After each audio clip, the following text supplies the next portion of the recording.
Salvation Army in Australia began in 1880 and since that time has gone from strength to strength. The Salvos have always been known to be where the need is most, both in wartime and in peace. The Red Shield Appeal is their major fundraising event of the year. This year, nearly all regional centres reported an increase on last year's fundraising results. In particular, Maitland and Taree were both over 50% more than last year, and Nelson Bay reported an increase of just over 130%. Plaques of appreciation were awarded today by Appeal Chairman John Pesha to business, individuals and media representatives. Appeal Director Captain Alan Peterson said that concern had been expressed at the number of charity collections during the year, but it was obvious by the response to this year's Red Shield Appeal the public still had confidence in the Salvos. Captain Peterson said that although there had been an increase this year, the money would be going to several worthwhile projects. Well, there's an increased work in our drug rehabilitation and also in aged persons. That seems to be a growing area because folk are living longer these days, and those who don't take drugs, that is, are living longer, and there's an increasing work amongst drug addicts and alcoholics.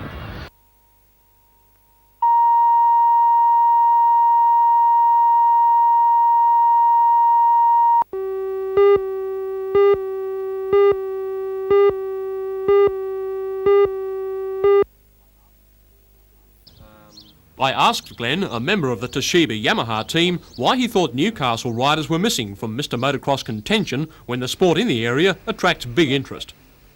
From around this area, it's sort of, it'd be a long way to travel and that, so forth, you know, and the tracks.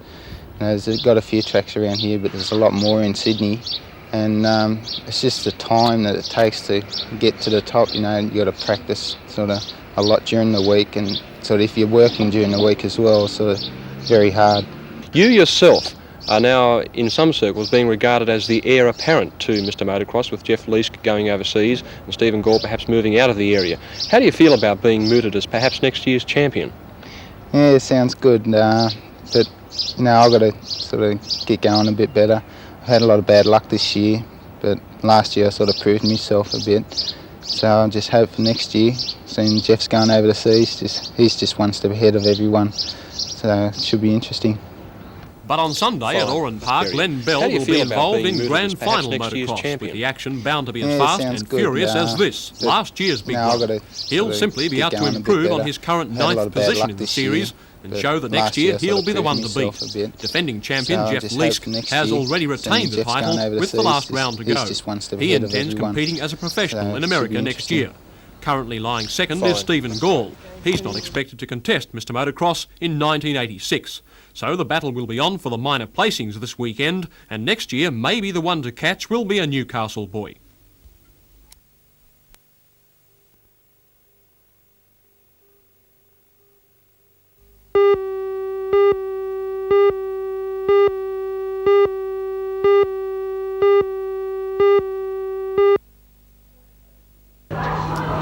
A Mathematics and Computer Science Day was held at the Newcastle University, and for 500 Year 10 high school students, the day offered some light-hearted lectures.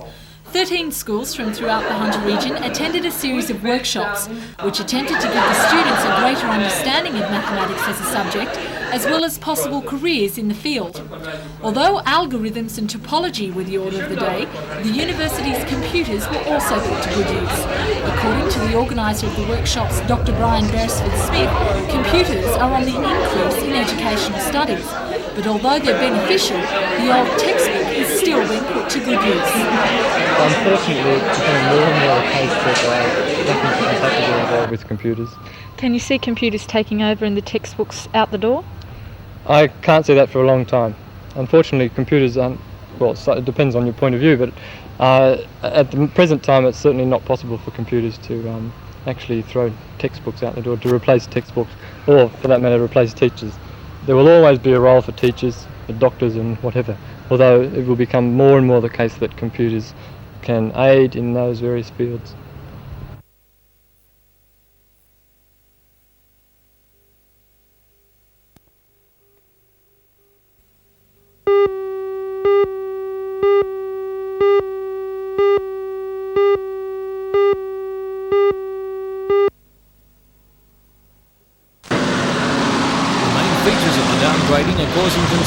pride amongst residents of Singleton, who have fought long and hard to keep the base in their area.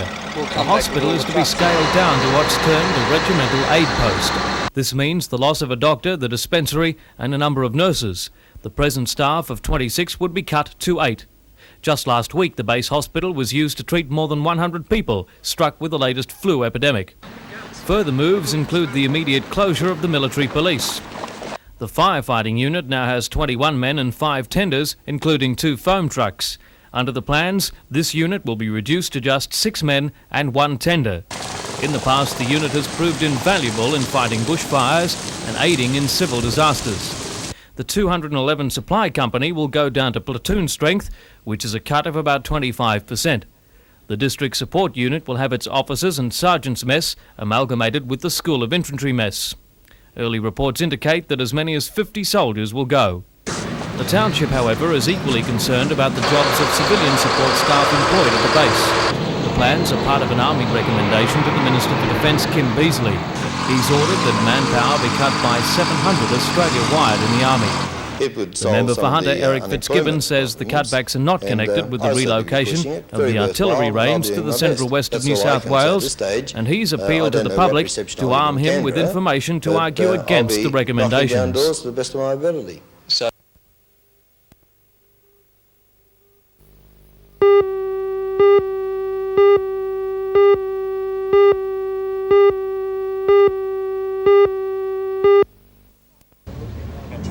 The week-long tournament was a gathering of some of the best bowlers in Australia, and the final was proof of the tenacity of the competitors. Phil Bushby from Marylands and Sydney and Jim Howard from Coffs Harbour, who's in the hat, tied 6 times during the 3-hour fight. They were watched by about 250 spectators who were kept on the edge of their seats by the seesawing match. Towards the end, the men were tied on 25, and then Bushby won the next few ends to run away from Howard and take home the $2,500 prize money. Runner-up Jim Howard will receive $1,000 for his efforts.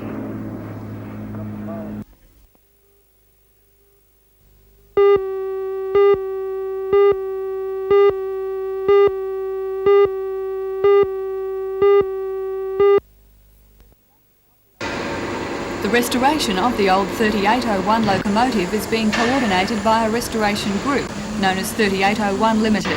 The leader of the 38 Pacific class passenger locomotives was the pride of New South Wales Railways for more than 25 years. Throughout its career, it regularly headed expresses such as the Newcastle Flyer. After it was retired, the locomotive went to the Rail Transport Museum at Thirlmere. Thanks to the restoration program, the engine has been completely reconditioned and the locomotive is one step closer to resembling its former glory. Today, months of painstaking work paid off when the main engine was set onto the wheels. The work is being done by the Hunter Valley Training Group, which finds work for unemployed trade apprentices. The locomotive should be back on the tracks next March, when it will operate as a tourist attraction.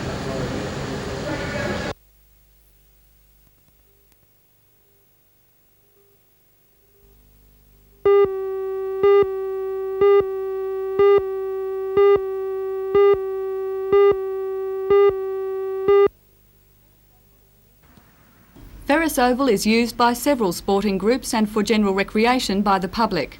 Charlestown cricket team has been using it since they helped level the oval for cricket 25 years ago. The club claims this use will now be limited because of lights that Lake Macquarie Council has installed for the Charlestown Rugby League Club. The 2 light poles have been installed within the boundary of the cricket playing area. Vice President of the cricket club, Ray Swadling, says the cricketers have been disadvantaged. He also refutes claims the oval is undersized for cricket. Well, there's no set size for a cricket oval when you consider the Melbourne ground, the Adelaide ground and the Brisbane ground. And then we have a look at our Whitebridge oval. There's no set size for it, and if it's substandard and undersized, who can be blamed for that? Council allocated the area, and in my opinion it's another blunder from our friends in the town planning department. Lake Macquarie City planner Don Caldwell today refused to comment about the lights, but he did say the matter would be dealt with through normal council channels.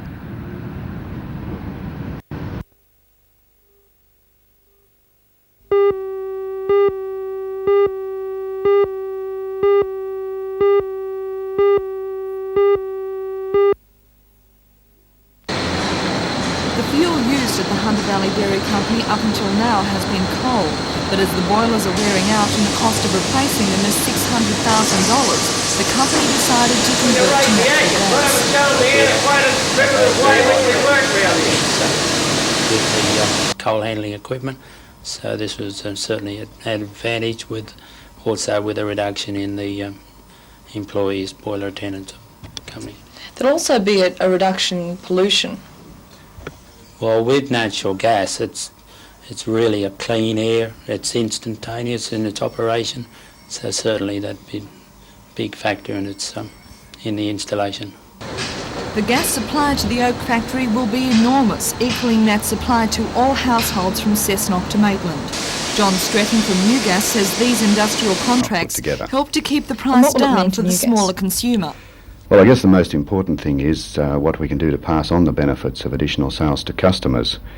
Being a privately owned company, we're restricted in what dividends we can pay our customers by Act of Parliament. So, since the shareholders don't get any more, then any additional profits from sales of this kind can be put back to the domestic customers, and we can offset our increasing overheads without having to increase the cost of domestic gas.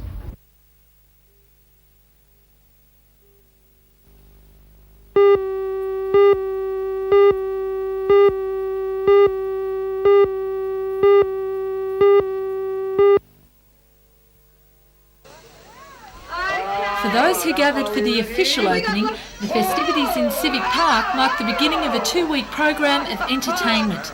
With NBN personalities to start the ball rolling, it was a time for the young at heart to enjoy themselves. An art exhibition featuring the works of local artists was on display, and for children there was a painting of a different kind. Dressed out in their colourful costumes, Newcastle's popular band The Giddy People provided the musical entertainment. According to organisers, this year's Matara is focusing on family involvement and fun, and today's opening was a small taste of what's in store. Meanwhile, the YWCA in Cooks Hill has been magically transformed into a children's palace. Inside, a display of more than 4,000 dolls is open to the public, featuring popular Disney characters and other critters to the delight of not only locals, but also visitors from Newcastle's Japanese sister city, Ube. Upstairs, more than 15,000 origami flowers officially welcomed the guests. With the help of local high school students, over 30,000 have been made and will be sold to help the famine victims in Africa. The palace is open each day next week.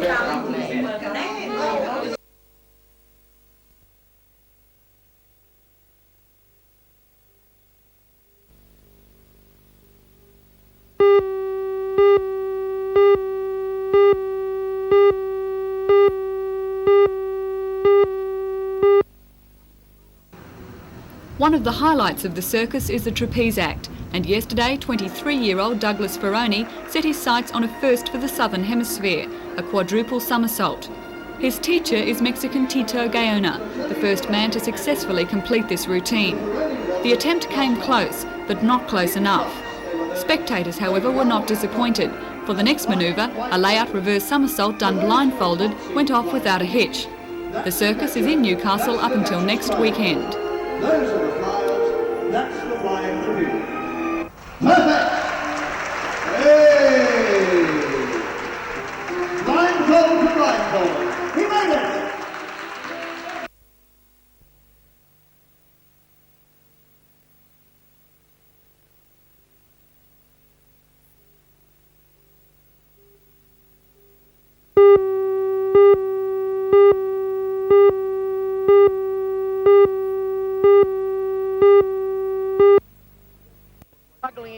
Cessnock got away to a good start with a penalty goal and tries to Dominic Levido and Jeff Todd. And then with this good touchdown to man of the match John Hunter, they led West, who scored through centre Steve Gaffney and half Peter Webber, 14-10 at the break. What can the big man do? He'll transfer the ball away to Stuckey. Good football. There's a good try by Johnny Hunter. To get wider, but West winger Glenn Murray put the Rosellas back on even terms with a try. It was great work from this talented player who looks set for a good future. That's certainly unorganised, but they can get away with things like this. Look at Murray go. Murray's a champion player, this fellow. The speedster Mitchell Knight crossed after having an earlier try disallowed, and it seemed it was all over with the Red and Greens in front 18-14. But Knight's attempted conversion hit the post, and that was vital. reaches around score. Western Suburbs are in. Cessnock's ball. With just a couple of minutes left in the match, Cessnock's rep winger Rod Whittaker scored a sensational try, and it was 18 all. Rod Whittaker will score. Going in towards the post, and Cessnock may have won the... 5/8 Glenn Hindmarsh, who'd struggled with his kicking all afternoon, made no mistake with the conversion, and the Goannas now play Lakes in the grand final next Sunday. Moves in Hindmarsh, kicks it, likes the look of it. Cessnock lead 20 points to 18 with only a matter of minutes to go in the match now.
This year's Legacy Appeal Week was launched with a special Evensong church service at Newcastle's Christ Church Cathedral.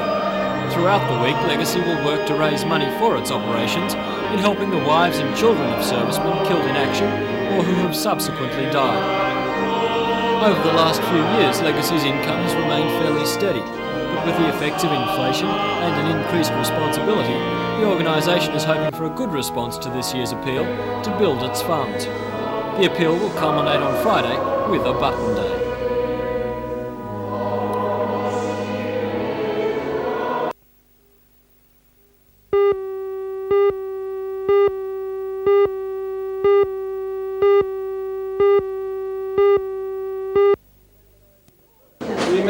The third annual Supernova Science Fair opened at Newcastle University's Great Hall over the weekend.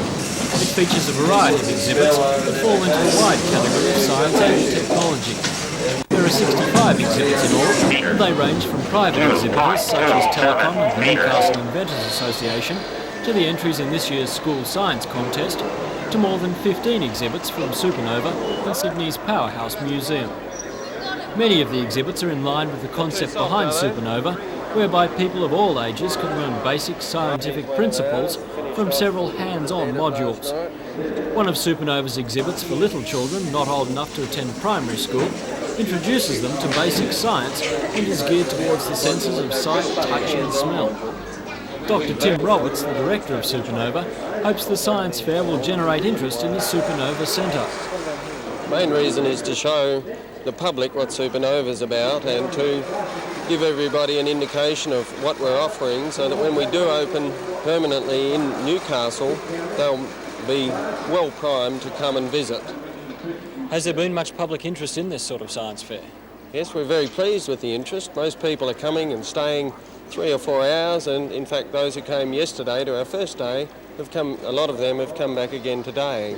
If you can't make the science fair, then you'll be able to see many of the exhibits, including this kaleidoscope, when the Supernova Museum opens in September. And the organisers say, just like the camera crew, they'll put you in the picture.